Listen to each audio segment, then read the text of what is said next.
Welcome back, everybody. I think this is day 5 of our trailgating coverage here at the 2025 Ultra Trail de Mont Blanc. My name is Dylan Bowman, joined for the first time this week, finally, Corrine Malcolm in studio. Corrine, what's up? I feel like I had to fight my way in here. Come on, you were over on the Italian side. That's true. That's true. No, I am happy to be here. I made it in Monday late morning, and I'm here all week, and I'm so excited for the big races to kick off. Obviously, the small races have already kicked off, the smaller races, and we're here for a good time. Yeah, it's a beautiful Tuesday afternoon as we're recording. We had a sick Hoka shakeout run here this morning. A lot more action as both ETC and TDS are happening right now. So we'll be providing updates on those races tomorrow and in future shows. Also joining us, the voice of UTMB. He's been here since the beginning, the legendary Keith Byrne. Keith, what's up? Well, I've been doing the Corrine thing. We've been hanging out on the sunny side, and then we've kind of come through the tunnel to the madness and the mayhem and the excitement that is UTMB week here in Chamonix. So as you said, Debo, this is my 21st UTMB and my 10th where I get to sit in the studio and talk all things UTMB. Yeah, and we're going to talk more about that here in a little bit. Before we get to it, a quick bit of housekeeping.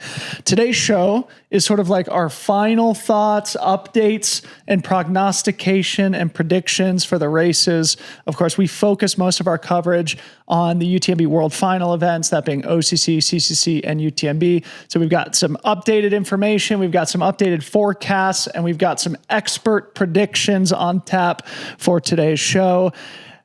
Tomorrow, we're going to start doing some recap shows. So TDS is out on the race course right now. They'll be finishing tonight as we're recording. So tomorrow we'll be back in studio providing some updates both on TDS, ETC. We'll probably talk a little bit about MCC, etc. Thursday, of course, recap from OCC, our first World Final event. And then, of course, Friday, we're taking the day off because we'll be out on the race courses covering CCC and UTMB, but we'll be back in studio on Saturday for our instant recap show, and then our final show on Sunday to wrap everything up. Big thank you to the team behind the scenes for putting the show together. Ryan Thrower, Brett Jorgensen, Harmony Bowman, and of course, Travis Longcar back home in PA. Speaking of Travis, make sure you go play fantasy. Pick 10 deep, fantasy.freetrail.com. You're going to want to make those picks as soon as you hear our picks here in studio, because Lord knows we are expert prognosticators here in studio. Fantasy.freetrail.com. Pick 10 deep. And while you're there, make sure you check out Travis's new analytics feature under the stats tab. We're going to be talking through a couple of the new analytics that Travis added to the website there during today's show. We do have great prize packages on the line for our top predictors across these 3 great races. And finally, a big thank you to Hoka for supporting our coverage here today and throughout race week. Go check out that Mafate 5. There was a bunch of people, probably 300 people rocking the Mafate 5 out on the group run this morning. So if you're in Chamonix, stop by the Hoka Fly Lab there at the expo, and you can see it for yourself, hoka.com, to check out all those great trail running products. All right, launching into it, maybe quickly, Corrine, I mean, this is your first time in studio. I feel like maybe you've got some takes holstered, or maybe you've got some things you need to get off your chest just in terms of, finally getting into the valley. The energy is robust. Obviously, I'm sure you've been meditating and thinking about UTMB race week. Any top line thoughts as you come into Chamonix? I mean, it's a lot. Yeah, it's a lot. I was joking with someone earlier that Beth, who's running CCC, who's, from the triathlon world, she put up a post of the start finish line and the chaotic energy already on like a Monday morning. And she's like, yeah, dirty Kona. Yep. It's kind of the vibe of UTMB and I kind of like that. It is a little bit grungier. It's a little bit different, but it is big. Yeah. It is busy. I mean, that's what my experience was coming into the valley yesterday morning. I was like dragging a roller bag through town. The best way to get to the hotel was like down the main drag. And it is, I mean, you could say it's electric. Yeah. It's also a lot. Yeah. Athletes are getting ready for a once in a lifetime event. For some of them who they've been putting in for a couple of years to get in. You've got pros with career running performances on the line. I am both excited to be here. I'm hungry to race again at some point. on the UTMB course, but also kind of excited that I'm not doing it this year. I feel like every year in our wrap-up show on Sunday, you and I commit to racing the following year, and we never get around to doing it. And we keep doing this instead. So next year, 2026 is our year. Keith, as we said, you are a UTMB legend. Maybe just share what are some of your favorite memories of the 21 years you've been coming here? Anything stick out to you? The first one, I was here in 2004. I took the start line and I was coming from the adventure racing world. So it was like, a little run around the mountains. There'll be a walk in the park after doing things like Eco Challenge, 8 days nonstop in Fiji and Borneo. Bad strategy. So I learned the hard way, like so many other people over the years, that you need to take it seriously. So I got as far as Lake Contamine. So, but I'm happy to say I did actually make the loop twice. Yeah. So that's one of and then my other memory was crewing 5-time champion Lizzie Hawker. Yeah. I got to do it 1 year with her mother and father, and Lizzie doesn't eat. If you know Lizzie, so I'm on the course, we're at the aid station, and Lizzie's mum's like, Keith, Lizzie isn't eating. What are you going to do about it? I said, she's your daughter and she just doesn't eat. But Lizzie is, she was great at living off breadcrumbs. We used to joke about that. And the classic year where they diverted from Champex-Lac, instead of going to the Bovine, there was a big storm. So they diverted the athletes to Martigny to do that climb. Climb out of Martigny is not fun. So my strategy was, Lizzie, good news. You don't have to do the Bovine climb. And she's like, great, just follow the markers. And I didn't tell her she was going to end up in Martigny. And then when I got to Martigny, she was like, it's the first time I've ever heard Lizzie swearing but she went on to win it again. So Lizzie Hawker, she's another UTMB legend. 100%. And, still out and out, the only person that's won 5 UTMBs. And there's one person in the field who has a chance to match that this week, and the great Francois Dani. Yeah. Keith, I heard a rumor that you're celebrating a very important birthday this week. Not this week. It was last month. But last month, okay. Yes. So, and the good news is they still allow old people like me, age 60 now. So the oldest winner of the UTMB, Marco Olmo, age 58 and age 59. So I've now surpassed Marco Olmo in terms of age when he kind of won his 2. So 60 years old and still having fun in this wonderful industry that we all get to work in. Yeah, awesome. All right, so on the back half of today's show, we're going to be making our predictions. We'll be talking through sort of the rationale behind it, but I have a bunch of things I want to talk about before we get to that. And Corrine, specifically, I wanted to tee you up on something that Tom Evans brought up in his insanely powerful pre-race interview. For those who haven't seen it, go check out that Tom Evans pre-race interview, bringing in a totally new mindset, it feels like, and a totally new strategy into this year's UTMB. And part of that new strategy was he mentioned that he's working with a PhD data scientist on his pacing strategy. And what he mentioned is that he was connected to this individual through Ruth Croft, who used him in her race in 2024. Ruth's race from last year, we'll remember, was maybe one of the best paced races we've ever seen here at UTMB. She finished second in the third fastest time ever, was just running through the field, gaining a ton of time on Katie Scheid in the back half. And I wondered if you had any, opinions on this or perspective on this, because we've seen the sport advance in so many different ways: nutrition, carbon, equipment, cooling, etc. Mm-hmm. Is this the new wave of the future? Are people going to be crunching numbers to create like hyper-specific pacing strategies? I just thought it was really interesting. Well, I think that it's good that the athletes know themselves well enough to know that they need someone to provide that plan for them, because they can't hold their own plan accountable. Probably we've talked to many, many men about that in particular, where they say, I had this plan, but then the gun went off and that plan just no longer existed. So I do think there's something to be said there. I'm also really proud, or I have a lot of appreciation for their coach, because I do believe that Ruth and Tom are coached by the same individual. Yep. Scott Johnson is his name. And for that coach to be also like pushing that or excited by that, and not to be hesitant of it, or, pushing that away as an idea or an option. I think that's really cool, actually, that, that is an involved kind of team decision, and that we're seeing a lot of that, I think, in the sport as well, is that it's not really one person being this like end all, be all, know all for the athlete. Like, they really are putting a team around that. I see that in the athletes I coach as well, where it's like, I'm not a dietitian. Like, we need one of those. Yeah. I'm not going to be your strength coach. We need one of those. And they are both doing that in this, like, they're the consummate pro, I want to say. And while I think that people can figure out, tactician pacing, surgical pacing, but I do think having someone say, no, if we do this, this is what's going to happen. Yeah.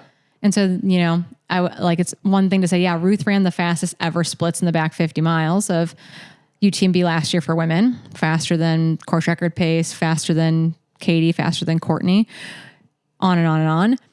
But, it wasn't successful in the sense that she didn't win. She was still 40 minutes back. She was still second. So then you have to go back to the drawing board and say, okay, you ran the best ever back half, but what's the wiggle room on the front half? Is that pacing? Is that being a little bit less risk adverse? Like, how do you navigate that? And again, having that team of a data scientist, a coach, a dietitian, people who are all working towards a common goal, I think that you can all of a sudden put together that recipe. And some people are going to need a lot more feel in it and aren't going to like the numbers, aren't going to like the data. But I do think when I know Tom and I know Ruth pretty well. We were teammates for 6 years. I do think that they are both set up really well to absorb that information and have it be positive for their racing and not this negative scenario. Yeah. Yes. I mean, remembering last year, we went out to Notre Dame de la Gorge as we always do in the early parts of the race. It's roughly mile 20 or 21 for the UTMB course. And Ruth was shockingly far back we had missed at that her. point. Yeah. We got there pretty late. We missed the lead men. And I think I missed Katie. And so I just assumed that we had missed Ruth. Yeah. She was like already 20, 25 minutes back at Notre Dame de la Gorge, but then ran surgically the entire race based on, theoretically, the strategy that she was given by a PhD data scientist. And I think your point is very well made. And Tom is the perfect example of like building out the team around him. So not only is Scott Johnson his coach, Tom's mental performance coach was standing in the kitchen here while we were recording. He mentioned that he traveled with his soft tissue physiotherapist also. So, of course, like it does take a big team, especially for these world's best athletes. Keith, your fellow Brit, Tom Evans, any comments on him or in general, just the professionalization we've seen, especially here at this race in your time? Well, first of all, I listened to the podcast this morning and I think you said it at the end, I could listen to Tom for hours and it was amazing. But I actually thought the most powerful part of the podcast was the first 5 minutes where Tom was talking about how he'd fallen out of love with the sport and how he'd learned to fall back by the variety going cross-country running. And I think that we talk about the mentality of all of the runners.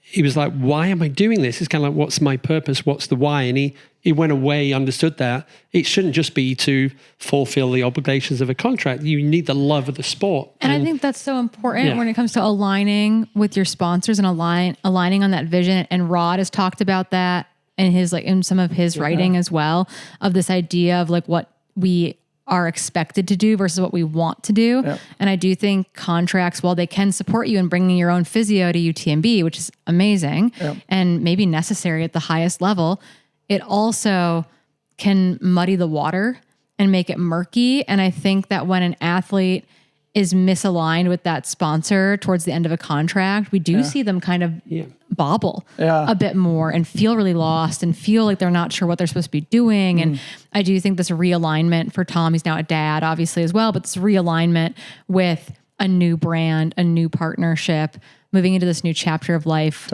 with his wife and baby as well. I think that is reinvigorating. You can fall back in love with the sport. And then it was almost like, the bit in the middle was really what you asked us to really focus on, but actually the opening and then the tail end when he said, Dylan, watch the face of all the athletes at the start of the race and you will be able to tell who's going to win and who is not going to win. So that was a good challenge that he set to you and to all of us. Yeah. And the idea of, if you look at someone like Courtney, just oozes confidence and all the time. And there's certain athletes, but this is a bit of a poker. Who's got the poker face? Maybe it's not that, but he was kind of, I loved what Tom said. And then my last thing was, instead of almost using whatever the running equivalent is of a power meter, he was starting to use his happy meter. Yeah. And he's obviously now with the family and everything else and the team around him. So all of these things, it's almost like the sweet spot of the day isn't just executing the time splits. It's just having the joy and the happiness and the positive mindset. And Ben Demon talking about, and this is what all ultra runners do, is turn pessimism into optimism. Yeah. I remember you mentioning that after his great victory at Lavaredo. So fun and so interesting. And I did love that comment from Tom about being able to have the intuition about who's strong, who's strained, who's feeling good, who's not. And that's something you only develop by being in the battle many times over many years. A really fun thing to explore together here. Moving on, I know we've got some updates on some weather. Keith, I'm going to throw it to you here in just a second. But before I do, there are rumors swirling around the valley right now that the OCC course is likely going to be rerouted. We don't have any confirmation on that yet. We will update you as soon as we do have that. But Keith, I know you have been monitoring the situation and are in touch with the meteorologists as part of the organization. What can you share? Yeah, but first of all, we saw Ryan Montgomery in the breakfast room this morning. Ryan's like, I've heard two rumors. One, the race is being cancelled, and two, it's being short. So there are, as you said, there's lots of rumors going around now. I asked the UTMB for a copy of the latest weather forecast because they have meteorologists on standby all week because the race is going into 3 countries. There's so many different microclimates. So the latest weather forecast, so Thursday's not looking good. I think that's an understatement. So Thursday right now, they're predicting in the morning 35 millimeters, which is about 1.5 inches of rain for the start of the OCC. So that's a fair. There are going to be thunderstorms. There is a lull in the middle of the day, and then there's going to be another inch or 20 millimeters of rain towards the afternoon. Temperatures are not going to be so cold, 14 to 20. Sorry, that's about 55 to 70 Fahrenheit. So it's not going to be, but the wind is going to play in. And I think the key thing for the rest of the week, not a lot of rain, but what kind of damage is that going to do to the course for the other races? So those are some of the things. So that's the forecast for Thursday, and that's the real race that we believe. And then the spin-off of that is that they are likely, and it's still not confirmed, to call into action the cold weather kit. So there'll be about 5 or 6 additional items that all runners in all 3 races will be expected to carry. Yep. Corrine, how would you envision this impacting OCC specifically? Because it does look like the weather forecast becomes a little bit more favorable as we move into Friday, which of course is CCC in the morning, UTMB in the evening. What do you think about, the weather forecast? How does it impact not only OCC, but potentially CCC, UTMB? Yeah, I mean, I think that there's some athletes that maybe rise to the top if the weather conditions are a bit worse, particularly on neutral courses, the courses remaining almost the same, let's say. People that are just going to handle the bad weather better, the Brits, the Scandinavian athletes, et cetera, who are just used to training in the slop, used to training in the cold. Norway hasn't been balmy, right? Wales has not been balmy, and so to speak. So I think that is nice for those athletes. I think when you talk about course changes, all of a sudden, the course can favor an athlete pretty strongly. So all of a sudden, if OCC loses a major climb or a major section of the race, that all of a sudden does, I think, impact the podium. Especially Col de Baume, because that's the high point. That's the biggest climb on the course. And it's what Dani Moreno called the crux. And it's where the separation happened last year. It's where the attacks happen, generally speaking. And so I do think that for OCC in particular, you see a big course change and all of a sudden it's like, everyone has to be fast. Yeah. Right? Everyone has to be fast. Katie Shack can be on the podium at Sears and all and win Hard Rock. Everyone has to be fast. Yeah. But I do think that there are athletes banking on specific sections of the courses playing into their favor, and that could be changing. And those athletes just need to be mentally ready to race no matter what. Curious to see kind of different sides of the mountain being impacted a bit differently as well, as far as in Italy, maybe it absorbs a bunch of that moisture and it's not muddy. It's actually tacky even. When we were over there last week, we'd gotten some good rain overnight, and the trail was actually in great condition because it was like hero dirt and not dusty and loose, but it can also wreak havoc on it. It can be muddy and slippy and sloppy. And so people aren't going to be in those high performance shoes. Perhaps they've got to go back to a beefier, chunkier model of something in order for the durability, for the staying upright with bigger lugs, like that stuff all of a sudden comes into play, I think. Yeah. 2 inches of rain in town is not insignificant. That's a lot. That's flood level rain, right? Like being a P&W person, when they say, it's going to be rainy all week, you look and you're like, is it more than a half inch? Yeah. Okay. okay, that's wet. If it's more than an inch, you're like, that's really wet. So 2 inches of rain is significant rainfall. And you would expect then that accumulation could be double up at the high points, places like the Grand Col Ferret or Col de Balme, et cetera. So there's a lot that the race organization has to take into consideration here. And like you said, Keith, they have been impacted by weather, but it's been a long time since we haven't had a bad UTMB weather year in a hot second. Actually, you know what would be fun is, so I've been saying for years, like UTMB is due for a bad weather year. A bad weather year. But you know when the bad weather year was? 2020, the year it was canceled. Because remember, Pau Capel was going to do his Breaking 20 project that year and had to bump it to the following weekend. And had UTMB taken place in 2020, it would have been absolutely horrihorrendous 5 years, is that what we're conditions. saying? So they dodged a major bullet there. Maybe the only good thing to happen from COVID. It's been quite funny talking to one or two athletes that have really focused on hot weather training for this week. Yeah. Because we've had hot OCCs, we've had hot CCCs, we've had some hot daytime running during UTMB. Yeah. So being heat acclimated is important, but the athletes are going to need to be able to deviate from plan. Yeah. They're going to need to take a second and change that layer. Yeah. They're going to need to have backups of their gear. They're going to need to take care of themselves in a way that they're not always prepared to do so. We've had amazing athletes this year drop out of races due to hypothermia. Yeah. Courtney at Cocodona, Ruth at Transvolcania. Yeah. Those are avoidable situations. Yeah. Like weather sucks, but as my grandma always says, there's no such thing as bad weather, only bad clothing choices. And that comes into play if we do get that kind of weather this weekend. Yeah. And it's not only what you're carrying on your person, but it's what your crew is carrying so that you can resupply and make sure you have those dry layers, et cetera, throughout the day. So it will favor both the mentally and physically resilient and well-prepared athletes. Are we ready to move on from the weather? Yeah, I was just going to say, there's probably going to be a clear message as well from the race organization that we will be doing random kit checks on the course, because when the weather's bad, it is absolutely essential that you do not cut any of the corners. So heads up for runners as well. If in doubt, just pack that, because if you look at the Grand Col Ferret on Friday night, Saturday morning, it isn't going to be warm up there and it's going to be windy. So wind chill, even though there's no precipitation, the wind chill is going to be nasty. So be smart with your kit choices. Yeah. On paper, though, if you look at the forecast for Friday, Saturday, it looks pretty nice. If the race courses aren't completely sloppy and horrendous underfoot, it could be really fast and nice racing conditions for CCC and UTMB. But it looks very likely at this point, and again, things do change rapidly, that OCC is likely going to be impacted significantly by weather, up to and including potentially a course change. We'll update you on that later on in the week or on our next show. I wanted to touch on something that Rod Farvard also said, and maybe toss it to you first, Corrine.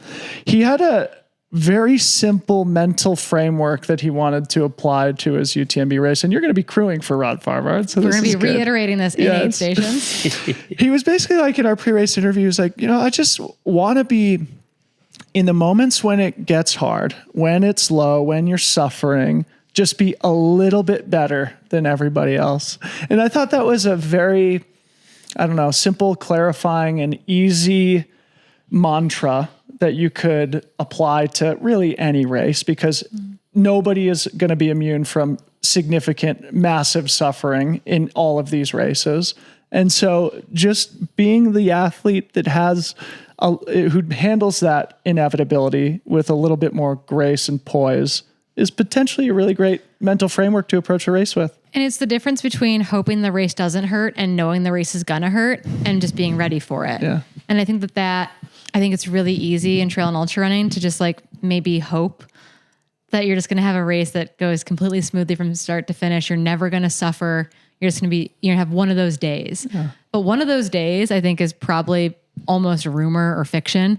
And it is, I think, about the athlete that is not, saying, I hope I don't hurt, but is like, I know it's going to hurt and I'm ready for that. I know it's going to hurt and I know that I can dig a little bit deeper. Yeah. I know everyone's hurting, but I'm going to handle it a little bit better. Yeah. And I think that, I come from a Nordic skiing background, and that is like, you need that to survive cross-country skiing. And I think that Courtney has that. Yeah. Courtney comes from that Nordic skiing background. So I think that if Rod can execute on that, if he can pull a Ludo in a way. Yeah. Because Ludo does that really well, I think, too. When everyone else is just like, should be absolutely out of their mind hurting. Yeah. He kind of seems just about okay. Yeah. So I think that is something to implement come race day. Keith, anything you want to add there? No, I think, Tom, with the psychologist, I think you're constantly fighting the negative self-talk. Yeah. And actually, you just got to remind yourself, if you're suffering, everyone else around you is as well. And it's not like you didn't get the only suffering card. Everyone else is suffering. Some people have just got a better poker face than you, and it's coming out the other. Eventually, if you come out the other side, it might be that you've got to do something to turn that around, whether it's either slowing down slightly, catching your breath, or eating something, drinking something, whatever it is. Or like in Rod's case, it's like, I better keep going because Corrine's going to give me some tough love if I don't really kind of get there. So I think you just have to, different people will use different things to almost grab onto to get through that. Yeah. And I think mental preparation now is as much important as all of the training and the nutrition and everything else, right, Corrine? Yeah. Go ahead. I was like, I think it's like, it's not one piece. It's all the pieces come in together, and it sucks when you've got the good legs, but your stomach goes south. Yeah. Or you just can't quite get it to click mentally. So it is, you have to have all those pieces come together, and we're seeing athletes recognize that, they have to work on it. Yeah. You can't just like pretend it's going to come together for you. Yeah, but it is so easy in those moments of deep pain and suffering to think myopically like, oh, I suck. I'm the only person who's feeling this way. And in all likelihood, everybody else is feeling that way too. So, just handling it with 1% more grace is using that as like the main goal of your day, in all likelihood, could change the trajectory of your entire performance. What we've been fortunate enough now is as we've now get more and more wall-to-wall coverage from start to finish in the UTMB races. I remember when Marianne Hogan passed Katie Scheid on top of Grand Col Ferret. Right. It's easy to go, okay, bye. And I think Katie did almost admit, that's it, I'm not going to see Marianne again. But then at some point, Marianne had a tough time. And so sometimes it works and you can come back, and sometimes it doesn't. We see that every year now. And we're all trying to guess who's in a suffering mode and they're not going to recover, and who's in maybe they're going to pull it together. And we always hope they're going to pull it together because that's more exciting for our audience as well. It's one thing when they've had a mechanical. It's another thing when they just like are having a mental low. When they've had a mechanical, that's kind of out of their hands at that point. This brings up another fun thing from our interviews that is tangential, very much related. Tom, who coaches Tony McCann, said that Tony always finds a way. And so when she was in for her interview, I asked her, like, Tom just said this about you. What do you think? And she said, honestly, like I am a good racer. Frequently, I do overperform in competition what I've done in training. I said, in the US, we call that being a gamer.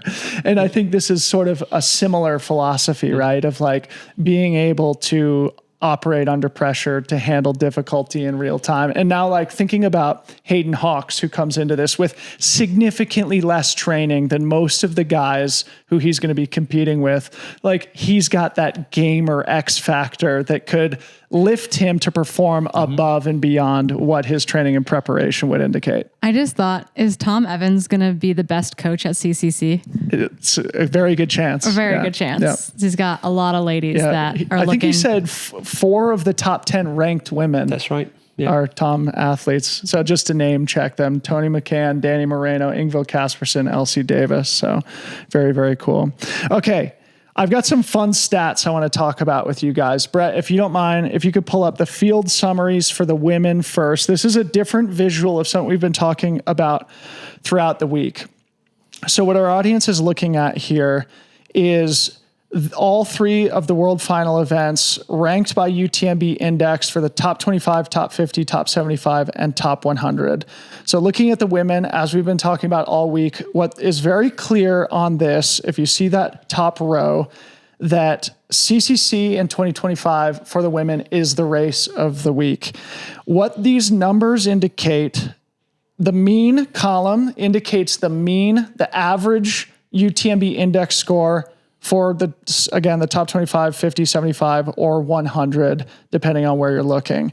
The next columns that are labeled STD, that's for the standard deviation away from the mean. So effectively what this means is it's a measurement of theoretical parity in the races. And what parity means in a sporting context is competition in which more people have an opportunity to win or be on the podium. I wanted to show this because, again, CCC on the women's side, very much the race of the week, though shares the same parity as OCC if we look only 25 deep, but still remains tops if we look 50, 75, or 100 deep.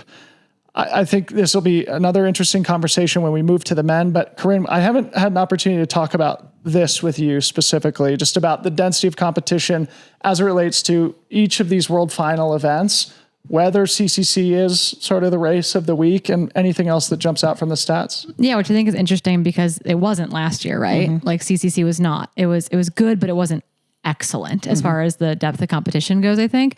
And what I said before we hit record was that I don't know that it's OCC and CCC getting more shine, but we knew going into this summer and fall schedule that UTMB would be the most greatly impacted race due to the proximity of worlds, either because those athletes are not allowed to double, or the fact that doubling from a 170 to an 80K is insane. Yep. So I think that you do see a greater density. You see great UTMB index score humans that normally might be in UTMB or were in UTMB before they made the world's team and then dropped to OCC or CCC so that they could double in 3 weeks time.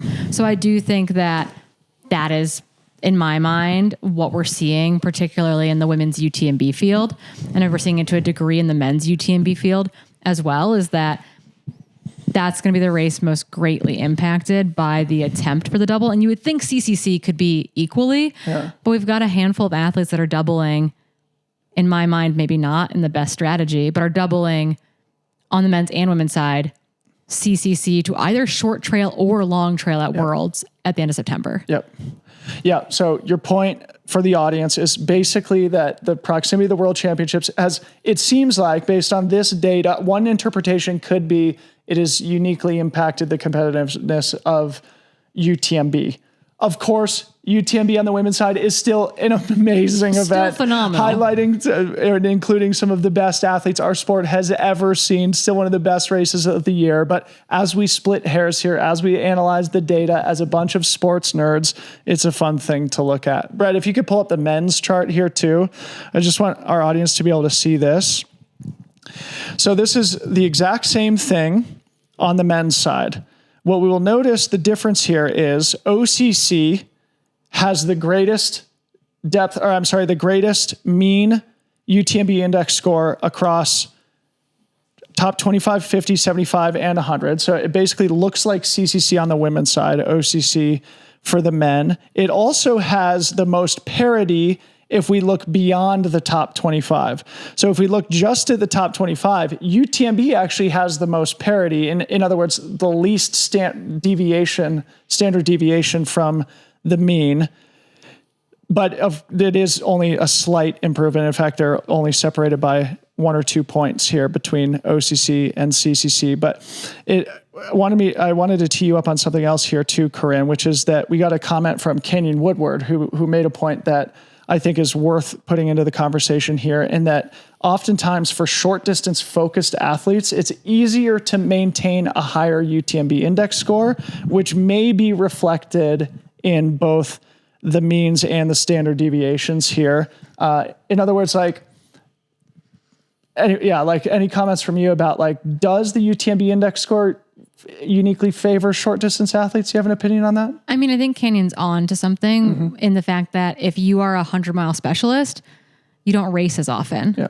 And maybe you're doing a shorter distance race as a tune-up race. It's not your A race. And so there is maybe bias in the system in which you can't wash away the one-off bad results to the same degree that you can if you're racing more frequently. Yep. And therefore you have more races and more scores in the system. I do think there's something to be said for that. You also have someone like, Jim down to OCC and Francesco down to CCC, who probably have some of the highest baseline UTMB index scores. Yep. Maybe not artificially, but also inflating those numbers a little bit. So I do think that there's something to be said when it comes to the frequency of competition. And then that is reflected in when you look at who gets elite qualification into UTMB, as far as who gets elite into the elite wave. or who gets a free entry into a UTMB World Series race, the requirement at the 50K distance is higher, because I think that is reflected in the fact that, generally speaking, those athletes have that higher baseline index from getting to race more frequently. Very interesting. Keith, anything jump out to you on this? No, I was kind of when you sent me the numbers, I was kind of a bit bamboozled in terms of the numbers. Me too. But I think when it came to us choosing our top three, I think the key thing was the top three is not an easy pick. The reality is the numbers. Yeah. I think the quality of the racing that we're going to see over the next few days has not been impacted as we thought it may do with the World Championships coming up. And despite the fact that the French team, I think the Brazilian team, they don't allow that to do the both. So no, I think so as a community, I think the key thing is beyond the data, the depth now of the fields is so exciting for all of us. And I think it's no easier than ever to pick your top three, male or females, across the three races. So, that was. I looked at it. I was like, the quality's there, and I think we're all going to be equally excited. And I think even in some of the lighter years, in terms of in the past, whoever wins or what, we're all wow. Oh, of course, yeah. The crowd in Chamonix at the Arch is still as fired up. But earlier in the year, I mean, our fear, Corrine and I, was that this would be the year where there would be an asterisk next to the UTMB Champions name. That's definitely not going to be the case. So anyway, those were some fun stats. A couple more fun stats before we move to our predictions here. Brett, if you could pull up the OCC team distribution. And again, everything that we're looking at here, you can go look at yourself at fantasy.freetrail.com. Go to the stats tab, click analytics, and you can see all this stuff, compliments of Travis Longcar, who has built out this fantastic, beautiful tool for all of us trail running fans. What our audience is looking at now is the team distribution for the top 50 ranked athletes in OCC. So in other words, what brands have the strongest teams across each race? And I was surprised to see ASICS ranked number 1 with 9 athletes in the top 50. Brooks followed in second with 8, Solomon and Hoka with 7th, and then Scarpa, Terex, and Kailis Fuga with 5. And then we'll see some other brands ranked lower down. Brett, if you could pull up CCC, we'll just go through all 3 of these and then maybe aggregate a few comments from Corrine and Keith. On CCC, we've got Solomon way out front with 17 of the top 50 runners, followed by Hoka and Terex with 9 apiece, Kailis Fuga with 6, Brooks 5, and then Nike Trail and Kraft with 3 apiece. So Solomon by a mile there in CCC. Brett, if you could pull up UTMB quickly just to close us down. Here we see Hoka in the lead with 13 of the top 50 ranked athletes, followed by Terex with 10, Solomon with 9, On with 7, the North Faiths with 6, ASICS with 4, and then it looks like 5 brands tied with 3 apiece. Corrine, you want to get us started on this? Anything jump out to you? I'm trying to remember how many athletes Solomon announced that they had on their global team when they had that kickoff. Yeah. And I'm like, man, they've got 33 athletes racing here. I didn't know that they had that many athletes on their team. Yeah. Because I feel like in my mind, they cut their team a lot, but that's not like they didn't. They just like cut some of the national teams and put really focused into the global team. But that does mean that the percent of athletes off their total roster that they have racing is really high. Yep. I would say, because it was probably like 40 athletes maybe. Yep. Super high percent racing. Right. They've got 33 athletes racing. And then I think it's also interesting to see where teams are really putting, are they evenly spread amongst the distances? Have they kind of worked their portfolio in a way to say, we're covering all of our bases here? And maybe if you actually had ETC, that might also be interesting, right? Because I do think that we see, Brooks, the ASICS, some of the normal might show up in that conversation a bit more than they do in this, or even more so than they do in this conversation. And then you can see where they're heavy. Oh, they're really heavy in this category versus that category. And if you're an athlete that's unsponsored right now, I might be looking at that and saying, you know what, this team seems to have an opening. It's a really good point. Seems to have an opening for a 100-mile specialist, or if I am a up and coming 50K runner, maybe I'm not going to pitch myself to ASICS or Brooks because they seem to be top heavy in that category. So maybe I'm going to pitch, a brand that maybe isn't quite as represented in that distance as a way to say, hey, we're filling your roster. Really interesting point. Yeah. So ASICS is the perfect example of like, if you're a long course specialist, or actually more of like Mid-distance specialist, go pitch ASICS on a little deal. Yeah, because here. they're not showing up in that 100K conversation right now. Keith, anything fun jump out to you on this? A few things. I'm at Lavaredo every year in Cortina at the end of June, and in the shorter distance, the 20K, what was called the Cortina Sky Race, Brooks, ASICS, Scarpa, La Sportiva, really dominant. So what you would call the sub-ultra category, no surprises to see them there. And then the flip side, if you look at someone like the North Face, historically the UTMB commitment, and that's always been the case. But I think the challenge for some brands, including the North Face, is going forward now. If you look at the sub-ultra, and I think Sally McRae talked about this a lot yesterday, is the sub-ultra is the breeding ground for the future. Maybe some of the brands need to think that. And then finally, my other is Team Kailash Fuga, really actively supporting in the main athletes from the APAC region. And we see them they're making a big push. And so they're really almost, their identity is built on athletes from that region. So it's really interesting how the old guard, if you like, is kind of being mixed up now. And what I'm laughing at, and you do the TrailCon thing, is UTMB now is how the trade show, Outdoor Retailer or ISPO used to be. Every brand, how do I outdo every other brand? And there was like 11 shakeout runs this morning. Exactly. So every brand now is looking at each other. What can I do to stand out from the crowd? So beyond the athletes and everything else. So interesting stats. I enjoyed looking at those. But I also think that a brand like Kailash Fuga, what's interesting about them is that while they have been historically APAC, they also, I think, Tom Jolly and a few Europeans and Joaquin Lopez are both now on those teams, and those are two guys that could have incredible weekends. Yeah, I had Joaquin on my podcast a couple of months ago, and Kailash Fuga is sponsoring Team Ecuador's racing kits at the World Championships. And they've got a store here now in Chamonix as well, like every other brand. So they have one as well. So so fun. They're and I saw a video of their head office, I think, so in China. Looks amazing. Experience looks fantastic. So another, you're relatively new to the scene, but they're really making kind of inroads. And so Tom Jolly's one of my kind of like the battle of the Brits conversations we're coming up to in a minute. All right, cool. All right. One other just very brief stat. I had an epiphany on this before we move to our predictions here. I thought our audience would find it funny. So throughout the week, we've been talking about the 2017 UTMB. It's come up not only here on the show a couple of times, but also in conversation out on the streets of Chamonix or out on the trails as we've been hanging out with a bunch of people. That race has gone down in history as like really a legendary event just based on how the results ended up shaking out. It was one of those anomalous years where almost nobody dropped out. So the competition was really high. The margin of error was really low. And on the men's side, this is the funny thing. So the top 10 men from UTMB 2017 in order, it was Francois Den, Kilian Jornet, Tim Tollefson, Xavier Thepnard, Jim Walmsley, Pau Capel, myself in 7th, Zach Miller in 8th, Gediminas in 9th, Jordi Gamito in 10th. Wow.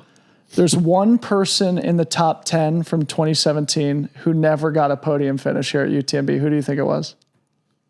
When you say podium, you mean? Top 3. Top 3 of that list. It was me, God damn it. So every single one of those guys got a podium here except for me. The other funny thing is of the top 7, only me and Tim never won the race, but Tim's in the race here this year. Tim's going to go get his W this weekend, and it'll be only me in the top 7 to not win. But in the top 7, of course, Francois, Kilian, Xavier, Jim, Pau all won the race. Crazy. It happens. It happens. Sometimes you're the bridesmaid. It's okay. But Zach got his 2nd place. Gediminas had a 2nd place. Jordi Gamito had a 3rd place. So anyway, that was my fun final stat before we move to the predictions. You mentioned Xavier Thepnard in there. Yeah. His brother is in the top 10 currently in the TDS. All right, great. Yeah, awesome. So he's, because I saw the family name and I had to check, and his brother's in there right now. All right, let's move to the predictions. Before we do, just a massive thank you to Hoka for, again, sponsoring our coverage here throughout the week. Go check out the Mafate 5. I've been rocking it all week. Corrine probably has too. Any comments on this amazing shoe that's actually sitting right behind you? I think I'm allowed to say I was prepared to hate it, and I actually love it. I just like when I saw the stack height, when I saw the weight, I was like, no. Because I like the Mafate 4. Yeah. I'm running a 100-mile race in like 10 days, and it's the shoe that I'm racing in. Awesome. Like it's really comfy. It's got the grip. It's got that rocker shape that I think makes it feel a bit more responsive. It's a good shoe. Yeah, they call it the Rocker Integrity Technology, a curved TPU plate sandwiched between dual density supercritical EVA foams. You got the Vibra Mega Grip on the bottom. You're shred ready for 100 miles, no matter where you are. Check it out. Mafate 5 at Hoka.com. All right, let's do our predictions. We're going to go 3 deep for OCC, CCC, and UTMB. We'll go in that order, starting with the shorter distance. And on that note, some notable drops for our audience here. And really all the attrition has happened in OCC with one exception. Nadir Magay, who is one of the highest ranked athletes, is officially out. Hannes the Adonis Naumburger out. Ryan Becker, Benedict Hoffman. That's all on the men's side. On the women's side in OCC, it was like all Americans that just withdrew this week. Shea Alquilano, Bailey Kowalczyk, Lindsay Allison, Sophia Gorman, Ruby Lindquist. So the U.S. went from the strongest country by nationality in OCC to the second strongest, with Spain jumping ahead just based on the withdrawal of those 5 women. The other notable drop was Caitlin Fielder, who it looks like has officially withdrawn from CCC. So adjust your fantasy rosters accordingly. And again, before we launch into this, make sure you go get your fantasy picks in, fantasy.freetrail.com. I guess I'll get us started just to, take the pressure off here, team. And again, whenever we make these predictions, it comes with the caveat of we're rooting for everybody. We would not be sad if we are completely wrong. We're usually wrong. We are almost always wrong. Whoever wins will absolutely deserve it, and we will celebrate you equally as if our ballots were 100% accurate. All right, I'll get us started here on OCC. All right, in third place, I have defending champ Mao Yao, who that would be her 3rd podium here at a UTMB World Final event. And again, I need to recorrect myself. Earlier in the week, I made the comment of no Chinese athlete ever winning a World Final event, forgetting that Mao Yao has done it twice. So again, I'm a big dummy. Second place, I have Joylene Chepneno. I had Joylene winning, but when I saw the weather forecast deteriorate, I thought, you know what? This may uniquely be unfavorable for an athlete like Joylene. Don't know her personally. Of course, she's a Kenyan athlete, but I think spends most of her time training. I think she trains most of the year in Kenya, but often is racing here in Europe and has been, I think, in Europe for most of the summer competing. But with the, less than favorable weather conditions, I thought it would favor somebody with a lot of experience and who certainly is no stranger to bad weather conditions. I put Judith Weider in first place here for the women, jumping 1 spot from 2024. Judith Weider, my champion in OCC. On the men's side, I've got Davide Magnini, the great Italian athlete, in second place. He won the Mont Blanc Marathon earlier this year. He also won Giro de Mont, a really big short distance mountain race in Italy. So I'm sort of like putting Davide on my Trail Runner of the Year watch. If he gets a podium here this weekend, he's certainly in contention, I think, to be in the top 10 Trail Runner of the Year, just based on those other previous performances. I've got Jim Walmsley making a big comeback here from injury. Of course, we remember him smashing it at Chianti earlier in the season. Then withdrawing from Western States, but it seems like he's in really good form. You got to believe if he's taken a bib here, he believes in his ability to win. I've got him finishing in second place. In first place, Dani Moreno said, if the weather is bad on OCC day, it favors the Brits and the Scandinavians. Corrine made the same point here today. I put Christian Jones in first. And he's under the radar for a lot of people. Yeah, this is definitely influenced by Dani Moreno. But I've talked to a couple other Brits this week who've said, look out for Christian Jones. I don't know much about him. Right. So this is strictly just me being influenced by influencers and going with a gut instinct here. That's my top 3 for the men in reverse order. Davide in third, Jim in second, Christian in first. Corrine, you want to go next? Yeah, I can definitely go next. I'm thinking when I see that weather, I'm thinking a lot about Zagama in my brain, and kind of like, just who has shown up there in the muddy years and the hard years. I'm thinking about most recently to Sarah Zanal and kind of who seemed to be on form there as well. I know that double is not easy, but also just recognizing that there's a potential there for, kind of course similarity and bridging that to this performance. So I actually have Sarah Alonso coming back from the cow attack injury to win here. I think that if the weather is bad and she can descend okay with any remaining rib pain, that Sarah Alonso is in for a really good day. I'm actually putting Yao Miao in second, knowing that she's got a lot of experience here. And I do think that she's in quite good form. And then I have on my top 3, Maud Mathis in third. Just knowing she hasn't had her day here, and while I know Katie Schott got the better of her at Sierras and all, that to me was like, okay, Maud's in a good place right now. She's run really well at Zagama in horrible conditions. And so I'm just like, I'm leaning into this wet, the rain, maybe some mud, needing some athletes to pull through in less than ideal conditions. On the men's side, similar but different. Go 3-2-1. I'll go 3-2-1. So I have on my 3-2-1, I have Davide in third. Twinsies. I have Jim Walmsley in second. Twinsies. And I have Petter Engdahl. Okay. See, I have Petter in fourth. Back to it's the Brits and the Scandinavians. Yeah, I just think that again, if the weather's bad, I do think that elevates the Brits and the Scandinavians. That would be a big deal too, because that would be Petter winning his second world final event, and that would be at least his third podium here at a world final event. Yeah. Awesome. And he's got experience at OCC in the past as well. Right.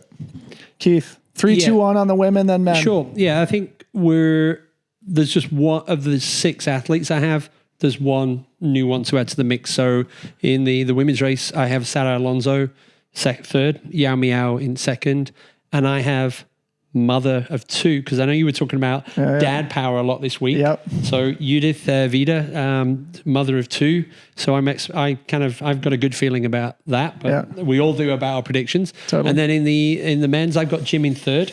I was not convinced, and then all of the other speakers, we all had to do our predictions for the show, and everyone was like Jim. So I was like, I misread that one. So I'm now redoing. So Jim in third.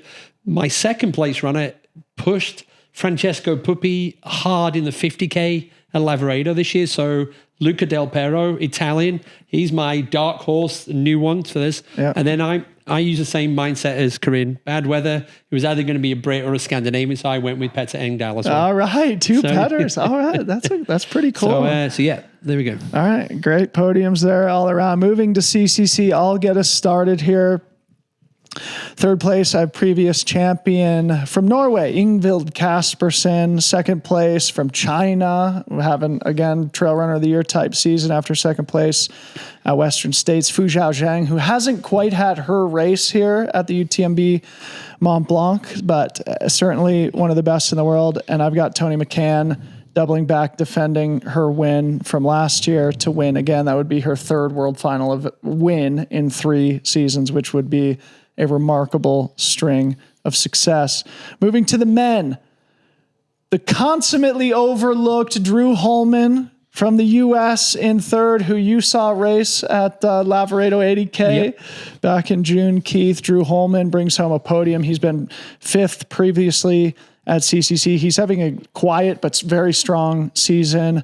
Look out for him to land on the podium. Second place, I've got Eli Hemming finally nailing a long distance race in second place, and I think a very close second place behind only the great Italian Francesco Puppi. So I've got Puppi, Eli, Drew in that order, first through third. That's my CCC podium. Okay, I'll kick us off with the women, and it's hard. Again, this picking 3, it's a crapshoot. Yeah. If there's ever been one, I have a little bit of a different order, or some different people in a little bit different order. So I have Blondine Hirondelle. That would be her doubling back for, I guess, doubling back to a podium finish, but finishing third here. I have Fu Zhaojiang finishing second. And then I have someone who I think's been overlooked in the conversation all week in the very fast, very talented Alison Baca finishing first. Wow. And I Okay. think that would be a big deal. I'm going to come back and reinforce that later in our show here today. But yeah, I think that's a big upset pick, though. It's a huge upset pick, but I think she deserves to be in that conversation. She Sixth is place in the world champs last time. So good. Yeah. And I think that this course is almost not technical enough for her in some ways. Like she's really good when the course gets bad. Like Confranc Worlds will be a great course for her, I think. But I think that she has what it takes to show up here and really like play with all the big dogs. Heck yeah. On the men's side, similar but different. I had, oh my goodness, where was it? I have, oh no, I have Drew Holman in third, but then I have David Sinclair in second, and then Francesco Pupi in first. All right. I think this is a great course for David. Yep. I don't think he's had his European moment yet, and I do think that he could surprise a lot of people here. Yeah. He's a really, really good 50K runner, but I know that he can go the distance and maybe take it to that next level. And I expect for him to be a factor during the race. Great picks, Keith. Yeah. I'm kind of aligned with you on 2 in both the men and the women's. And then, so in third place in the women's, we haven't mentioned it yet. Spanish athlete, Ana Tarasova won the 80K at Lavaredo. Potentially a dark horse. I was under the radar. I was trying to find a dark horse, and she was just so dominant there. And then one of the highest ranked athletes, but not a name brand athlete. 100%. Yeah. Does she have like Chance and Norda, I think. Yeah. So yeah. And she's a mother. And she's on like some big winning streak. I think she's done like 7 races and won 6 of them this season. Potentially one to watch. Yeah. And I'm going for the big upset here. I'm going for Zhang Fuzhou to beat Tony McCann. That's going to be.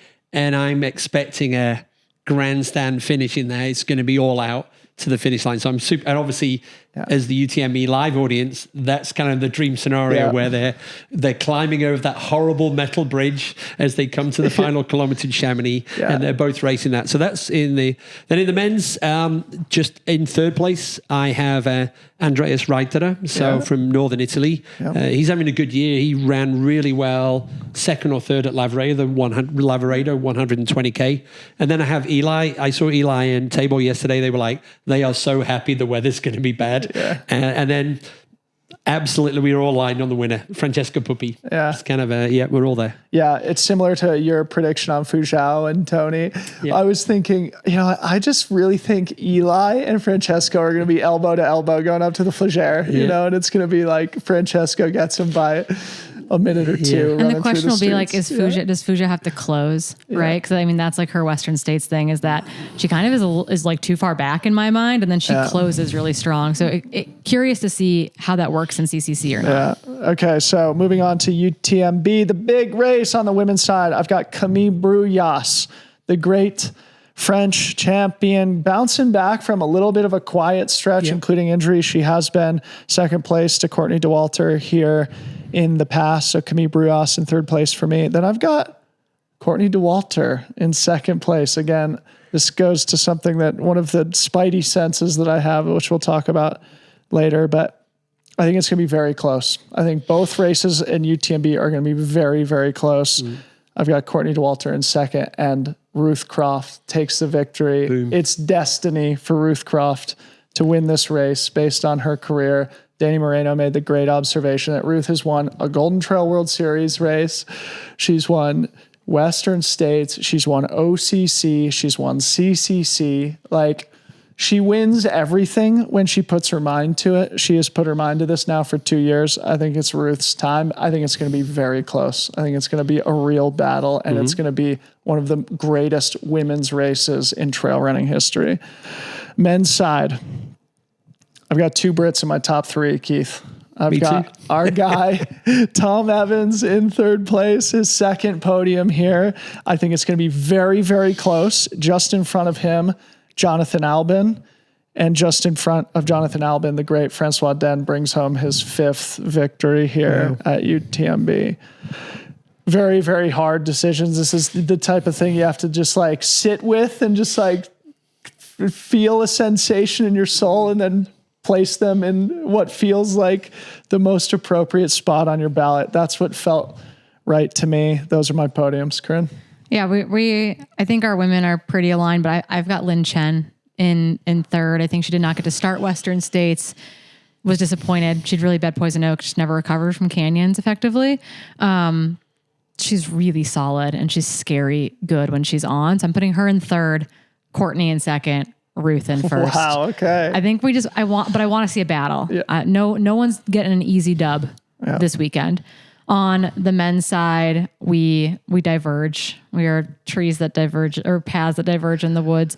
In my mind, I've got Jeff McGavro actually in third. Great pick. I want our mountain boy to have a good mountain day. I want the mountain boy to have a good mountain day. He's shown us that he can run fast, and he's shown us that he can put himself in it and be in the hurt locker and do the things. And now I need him to have a good mountain day. Yep. I have Ben Demon in second. Great pick. Because I just think that he's ready to actually have that podium finish here. Yep. And then I want Tom Evans to win, so I put Tom. I want it for him. I want it for him so badly. Yeah. He's a good friend, and sometimes your heart just knows what your heart wants. Yeah. Yeah, you gotta root for people sometimes. And I think all, very worthy picks. In fact, I have McGavro in fourth and Ben Demon in fifth. So great minds think alike. Go ahead, Keith. Yeah, I went with my usual dark horse, at least in both of those. And Corrine, Malcolm, you and I are right on the money, exactly the same in the women's. Jen Lynn, Courtney, and I've got Ruth down. Wow, all three of us picked the upset. That's kind of interesting. I mean, Martin's going to be in the studio with us. And you're not supposed to bet against Courtney, but here we are. No, I mean, Francois and Courtney, when they race UTMB, they always win. Yeah. So we're just sensing there's going to be an upset. In the men's, so much. But I'm talking about the Battle of the Brits. There's 4 Brits that I believe are going to finish in the top 10. In the top 3, I mean, I've got John Albon in third.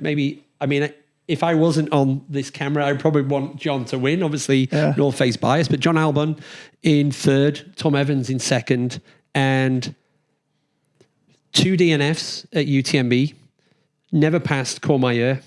Father passed away at the end of last year's. Great pick. So Ben Demon for me, I spent time with him in Lavaredo. Yeah. He broke the course record. I know you no male has ever won Lavaredo and won UTMB. Yeah. So Ben Demon's going to break so many little things. And as a human being and as a person who turns pessimism into optimism, it's very emotional, kind of like, I think I would love to see him cross the finish line. Yeah. I mean, he never misses. We actually just did a podcast together, and it's like, if you look at his race results the last 3 years, it's only wins and podiums except for DNFs at UTMB. Yeah. So eventually he's going to figure it out. Maybe this is his year. When you and Ben did the podcast, I mean, I already was in love with him after Lavaredo, and then when he talked about his father and that time they spent together after UTMB, I was like, it's destiny. Yeah. It's kind of one of those moments. So so I get all emotional on that one. But go love Ben it. Demon. I love it. All right, great picks. All right, we're gonna close with our stone cold locks and our spidey senses, and I'm gonna go first because Keith perfectly teed me up. My stone cold lock: 4 dads in UTMB top 10, including Ben Demon. Okay, so I've got Francois, Tom Evans, Ben Demon, and Shenji Shen as and I've got Aurelien Denard-Palaz in my top 10. So I've got, but my stone cold lock is at least 4 dads in the top 10 of UTMB. You go next. Oh, my stone cold lock is that Ludo's top 5. Yeah. Okay. Done deal. Duh. So just to actually tee this up for the audience here, what stone cold lock means in gambling parlance is like, this is going to happen. Bet the farm on it. We have no doubt in our minds. So this is the thing we have the most conviction about. Keith, close us So down. in terms of the brief, the first one, and we all agree on this one, I had down was Francesco Puppi's going to win, and we're all aligned on that one. So I had to have a second one now. And what the audience are going to see on UTMB Live on Saturday morning at 10 o'clock. 2 years ago, when Courtney came through Col de la Forclaz, there was a huge party. Flares, inflatables, everyone was wearing shorties.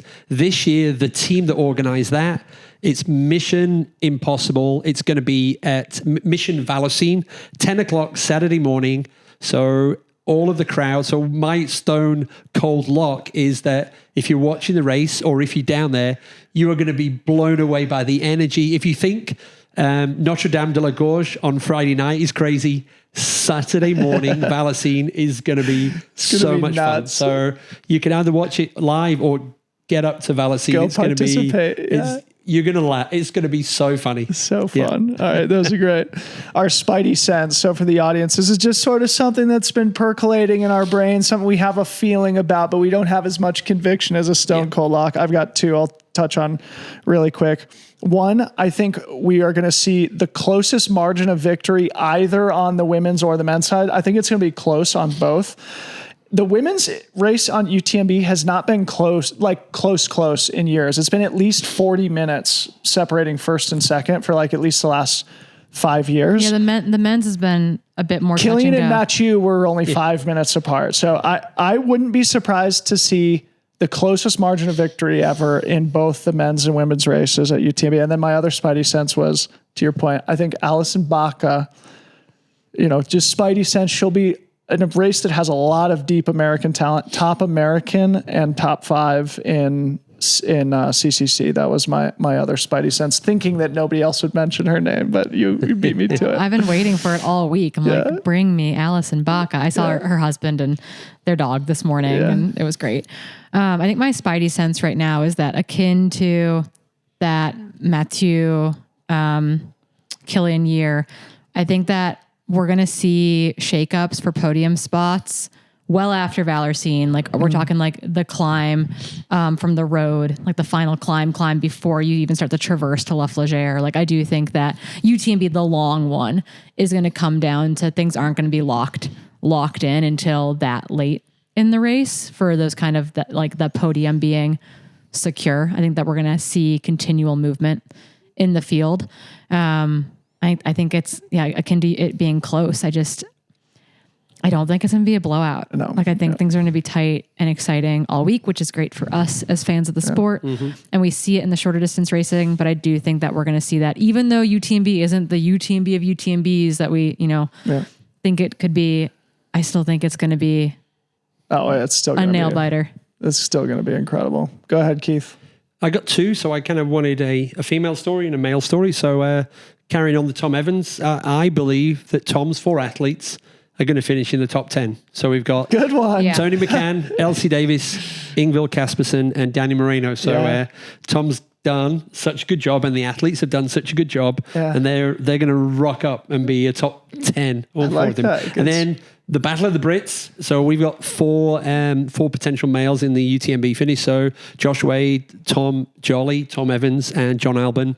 3 of them are going to finish in the top 10. Which would be never, I feel like that's like that would be a big deal for the Really Brits. great. These are all really fun. Great job. There's so many permutations. I feel like I agree with both you guys on everything. Yes. Okay.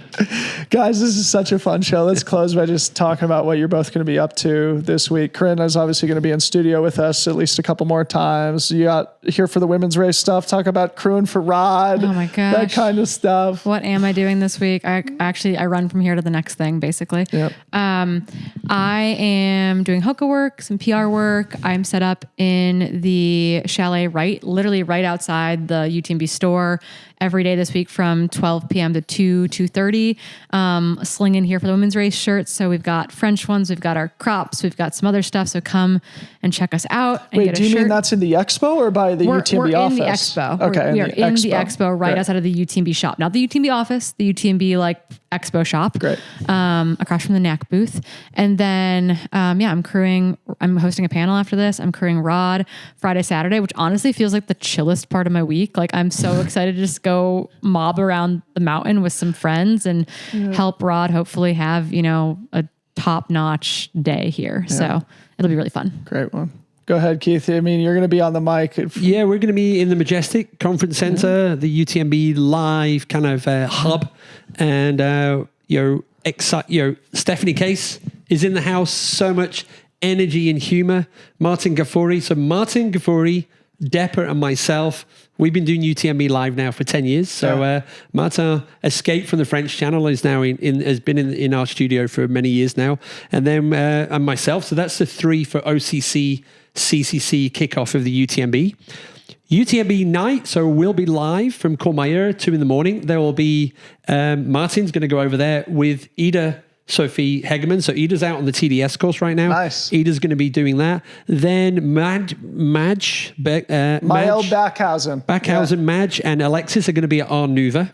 And then we're going to come back to the studio, and then we'll be Stephanie, myself, and Madge all day Saturday. Martin's going to say goodbye to us, and he's going to join the crew of Ruth Croft out on the course. And if our predictions are right, Martin will be at the finish line, first of all cheering Ruth, but then doing the end of race interview under the arch. We're all going to be sobbing. It's going to be... You think he'll put on the dinosaur suit like he did when Ruth won Western States a couple of years ago with Alex Varner? Okay, awesome. Well, we're all going to be very busy, and this is obviously one of the funnest and busiest weeks of the year for all of us. So make sure you check out Keith on the live stream. OCC, CCC, UTMB. Corrine, luckily, we'll get to be doing more of this here throughout the week.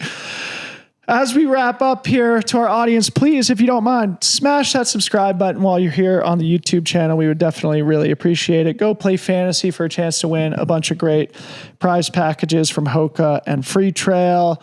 Thanks to also Red Bull and Sun God for supporting our coverage here throughout the week. Obviously, we're going to be smashing cans here in studio and all night when we're covering these races. And of course, Sun God makes some great eye protection. Check out all the athlete interviews we've done. They've all been really fun, really interesting. I feel like there's a good nugget in all of them. So go check those out. Those are living in the YouTube channel and the podcast feed too. We're going to be doing a Freetrail happy hour here for Freetrail members. So if you're a Freetrail Pro member, we're going to be doing that here in our flat tomorrow evening on Wednesday. Check out the Mafate 5, Hoka.com, a really great shoe. And finally, big thank you to the team behind the scenes, Ryan Thrower, Brett Jorgensen, Harmony Bowman. For Keith Byrne, Corinne Malcolm, I'm Debo. Peace out.